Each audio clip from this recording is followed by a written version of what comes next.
Titanic জাহাজ, যা আজও মানুষের মুখে মুখে শোনা যায়। তবে এই টাইটানিক জাহাজ ছিল তখনকার সময়ের সবথেকে বড় এবং সবথেকে শক্তিশালী জাহাজ, যে কারণেই বলা হয়েছিল টাইটানিক জাহাজ কখনোই ভাঙবে না। তাহলে একবার ভাবুন টাইটানিককে কতটা শক্তিশালীভাবে বানানো হয়েছিল, যে তারা এতটা কনফিডেন্স নিয়ে বলছিল যে টাইটানিক কখনো ভাঙবে না বা ডুববে না। কিন্তু তারপরও এত শক্তিশালী এবং এত বড় টাইটানিক ভেঙে ডুবে গিয়েছিল।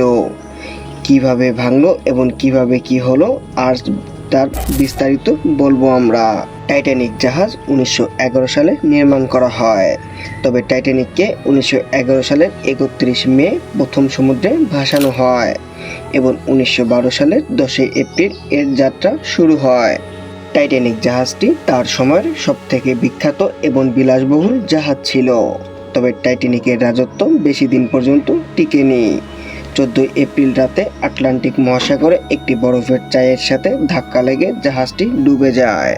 টাইটানিক সমুদ্রের তলদেশে যাওয়ার সময় টাইটানিকের ছিন্ন বিচ্ছিন্ন হতে থাকে এবং তা সমুদ্রের তলদেশে ছড়িয়ে পড়ে, আর তার বড় পার্টটা আরো দূরে যেয়ে পড়বে।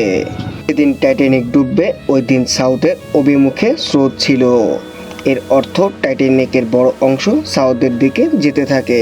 1912 সালে টেকনোলজি এখনকার সময়ের মতো এতটা অ্যাডভান্স ছিল না যে টেকনোলজির দ্বারা টাইটানিককে খুঁজে বের করবে। তখনকার সময় টাইটানিককে খোঁজার জন্য বুদ্ধি খাটিয়ে অনেক কষ্ট করে খুঁজে বের করতে হয়েছিল। তবে টাইটানিকের পিছনে আরও কিছু রহস্য লুকিয়ে রয়েছে। যেমন টাইটানিক ছিল তখনকার সময়ের সবথেকে বড় এবং বিলাসবহুল জাহাজ, যা তৈরি করতে প্রায় $7.5 মিলিয়ন খরচ হয়েছিল।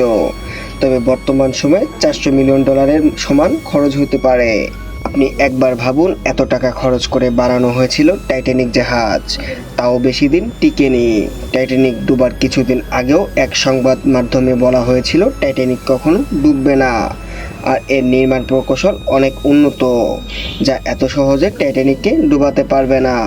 কিন্তু তার কিছুদিন পরেই টাইটানিকের শেষ সময় চলে আসে। বিলাসবহুল বিশাল শক্তিশালী জাহাজ ডুবে গেল, আর এভাবেই টাইটানিকের সমাপ্তি ঘটে।